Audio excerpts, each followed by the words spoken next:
Micheche obi bia de ba Emadek TV so nyame enhira obi a ohwe Emadek no subscribe to your YouTube channel na o like no o comment na o share ni videos emame onyame onye obi bia kese ene ekoma me de bra wo ye ketuwa bi na me de bia me kese ade ma ni nje ho ne obi a ososo gya egu ensemu anya ade a ma ni nje ho sanse makoma empe saa de no ntime de ososo gya egu ensemu a onye obi ame no enante kora me de ne se de ye no kora no mebu na me ba na me bekan wi a opatena wo ba bi na fa me ho tan ana emfa me ho tan baka ne wo se me kan nyina ye den a kiro awie kwa meko na enedi a me de ba no eye video bi a mehu a eye miankasa me bra panini nana prempe discount a owo Germany aye edi afa me bra kwa wizi ene Fanta Black ene rare nkb a me kese eye Obotan comedy for no ho na eno enansem ba komienu bi a me wo kan fa sansem no ho no me so me pese me kan esanse baby asem ne bobo efiri a eba no beginning no de me hyeda enimu pisa de mum ebeduru baabi a na emu eya den no yemu bi asem no bi si ye na so na ne sasondua ba betumi agese nyese bia ye nimyansa chen obi a na emum yemu bia no a ye de to asem ni mu no ena ama ene asondua ba samranti wo emu ntemu a ama omosan so eye adwuma biom na mepese ye nsem a menua anase mebra panyi nana prempe biscuit ekan ye no ni nyina ye nokro trudo but duru ba bi amrantie bebre na ya aba no ye ni abotre na abotre ye ni nti no esei enema pi and sometimes ye disika nim sika no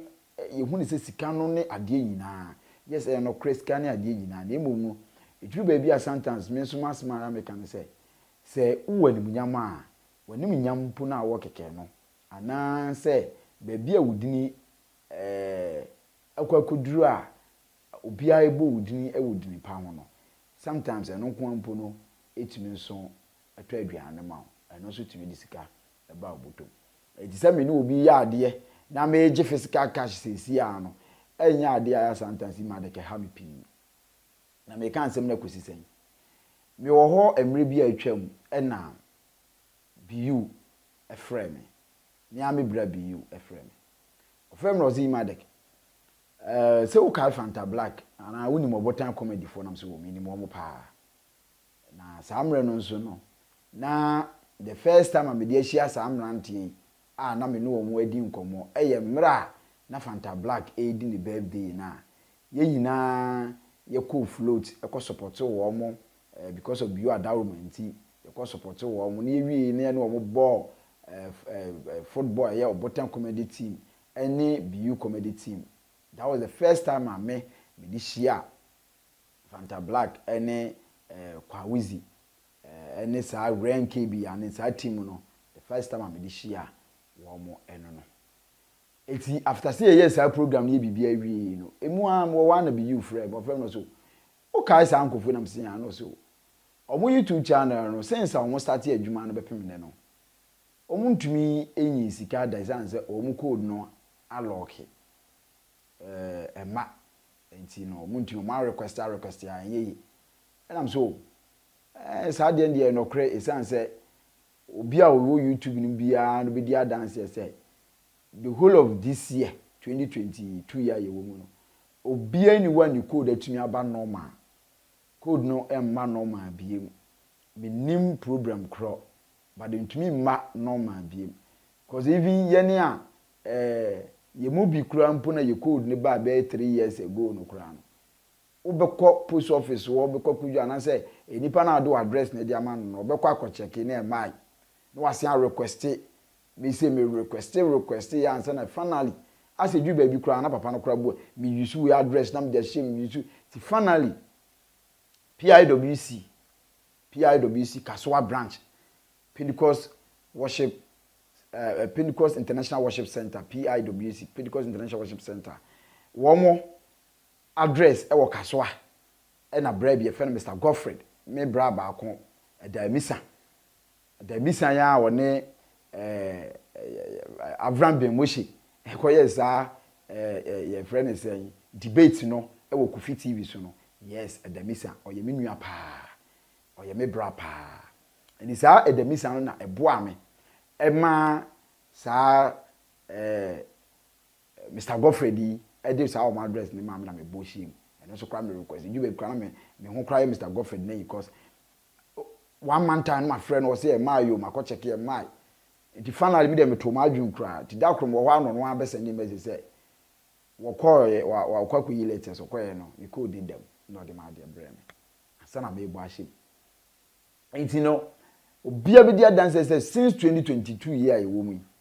ananse beginning of this 2022 year e wo mu be pin sambe obia ni one code aba normal started last year 2021 kra code name ma normal enti ye obibi a friend say manual verification no na say o request code na ama no so ye okwan a obetumi afa so wo ho na wa ye ne sa ama na den ayi enti nipa bebre na ye ya no muntumi ye den enye simi wo wa na bi you frame me o kan asase no so okay no problem catch Obotan for no say we gidie because YouTube account no ukwa akohwe obi a videos a egu YouTube no wanya bi ahwe demo me ba na sika asem de anya obi a na di sika asem be de ebe kyerɛw eti egidie se o magi adi se metumi ayade na ma wo mo na wo mu sika no me de be ma wo mo bibia bokode a ene me ni problem ampa biyu no mo kokasai ene yes me ka say no mo kasa be 2 weeks 3 weeks kura na me nte wo mo nka because na me kan am say egidie etim wo wa na afide kwa wizi na nkesa mu efrɛ me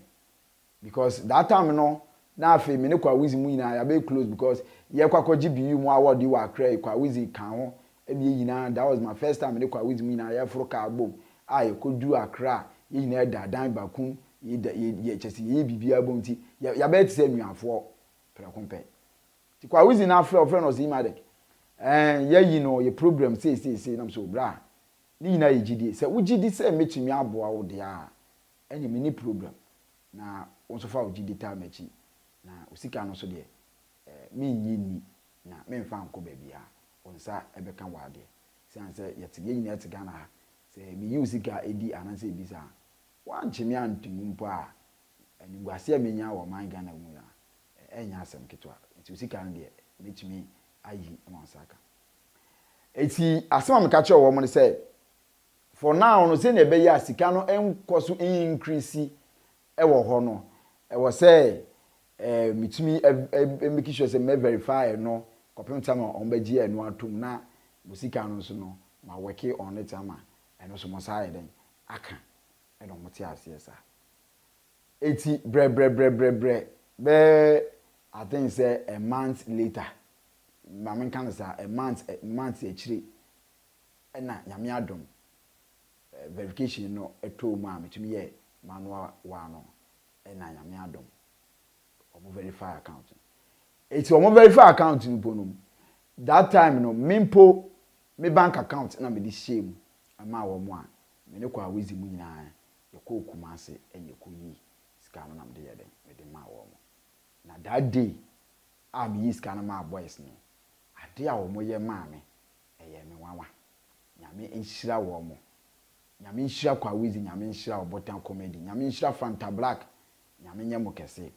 minim ne enti a emrante na mo na omo nam no ebimum pese ombetse mo ase ewu se mo wa akoma pa but for me the little I've seen not because of say ne mo ye ma mpo but ne me kakra mehu no ehu ne say mo wa adwen pa na nyame nhyira mo tripod ya me ne mo ka say ya camera is guys ya no talk tripod e de chair me light ya isi me so amene mo kasa mo hwemi guys ya na tie wa musika e na mo to ma me ni amanfo aye YouTube adwuma e kwan bebre so bara de ba ako am ye ma sa guys yi nya de keto bi o mo ye no etwam e surprise me cause me hu adwuma papa bi am ye ma wo mo e just verification na me verify ya o music aye den e baaye but ya dia guys ye ma me no na ni je ho na me hira wo bo etina enye se bi a sika no e ba na o madi e na renke bi enya bi enya da bi ente sakra omo account no lock ya na sika bia ntumi ma obi a onim YouTube bia betumi adi mu adanse asem ya making eti ye mia Emadek committee yi a me ne mo kan sei e na meme so ene ne Fanta Black ene Obotan comedy fo no kwa wezi ene boso bia adura omotumi ko bank ekese ye nya kakra bi wo muti ye kwakoyi aye den e di aba beto aduane adi ade ye kwakoyi ni enso di bia aforo ye ka ente sa de a na omode ama nipa obi se wonye krama enipa no mpo no e delay nwa ma wontumi mpo aye den anya ama wo mo edi that time na sika bia ama no na eye wre nkb say boys no enye sika because say na prempe biscuit nso etua boys ne kama omo kakra edi nti no say boys ne ba ho a yi kwa wizim za nkb ne boys je mu ba wa omutumi eya doye nu aduane ye bibia munye bi omo so fiiri nti no ma dwe om say eyo mu YouTube sika na emu nyina eya adwuma ni gumu ni sika no na mrantie aba wo mu mpese on be den on be ka no kre eso na ente saa eti ene ganafo a ehwe me ka no kra cho ze me Emadek me na me ye boys no sika no ma wo mu a e ba ye eti obi bia na adwe om say guys nti mo den a eni nti nsem a e bia e call so e wo me bra panyi kwakuma enu TV eso nti no na adwe ne say boys were disappointed they were boys ni mu ana rank bi back no why say disappointed ni ade nti won show mo channel ni bi no srew show mo channel no omo wa kuma pa and I believe say mokoso na mo hwe wo mo na mo boa wo mo a these guys will bring a lot of people on board they will employ a lot of guys obia binya na dia akona no kakrakra push their videos support them men man sema e cause ni ntino e ma won kase wagya wo mu video hwe there be koso ana hwe wo mu videos because sansem na e cause no e dey a whole lot of division e dey ba wo mu viewers nim e ma channel no e call from enene ne ya wo channel no me manage e wo me ha enene ne ya me manage wo mo channel no and trust me channel no e call from totally na nsanya me adom one blow ni rank bi musa boy especially one blow ni rank bi channel na sanso start here dey page biem kosoro but nyame enta mochi na mesre mo munya adwen pa na mo fan support boys yi mo ma mo nkese wo mutimo odin ana mo twi obi adi nsema mo tete ye won che nyina anya nokre me na sometimes ntem bi sa no ana me pese me de ma no be de ebetum because o kan wo de kra obi anu obaji adi but the truth is that they need you guys because mo wo ho a eno mitumi aye adwumanten keep on supporting them keep on watching their videos they are doing marvelously well and one thing am aniji wo mo omutimo nye de hwe nansen me braba kon ebegina your friends one of the channels na e ka say wo mo eto phone edim ampa now or struggle or complain of phone or musa kan wo musika bi ni ade na no omo eyi wo mu yem. These are the kind of people we need to support them, we need to help them so that you almost betimi epegya no mo so timi abo afoforo hwe one blow o makofa na be sa ko mega so mo abeye o madwuma so makofa one blow edna ba just because they want to make sure so no so talent no be rise na mo abi ono so nya no omo nyina atimi ade a support wo mo ti mesra mo ensema mote no abontene se bia o mutimo odin se bia o modisika o ma ama guys we bi ni ade no enye no kre dan nsenya na maye o mo channel no ama wo enwuru 2 months impo na nsenya mia na me ko kuma se ko yi o muzika na de ma wo me ne wo mo nyina na koy enwuru 2 months impo enwuru 2 months impo ena isi sika no bonzo nche de nye sika bia ama manfo kun won ne ade ne nse mo kan because omo channels no videos no worry most of their videos no kran less than 2 minutes 1 minute videos sika say ne wo but ye kan yina na say nyame adom enne wo mo saka wo bibia back and rank bi nyame mo abotre na one boys nya adwuma me no wakasa bebre me no be kasa bebre Emadek na kasa me no be kasa bebre nsema me no kan de me gina ha nka me nyame adom hu se wasan so no mo ye adwuma bi me ani aden age eti nyame nka mo mo a mo support Obotan comedy nyame nhyira mo na mo nkoso anhwe Obotan comedy na mo subscribe to my YouTube channel na mo subscribe to Emadek na mo moa me na me so me ntumi nyibu pepe so a me so metumi afa afoforo na me so maboa wo mo saa yeda mase nyame hye obi bia hwe Emadek bye bye.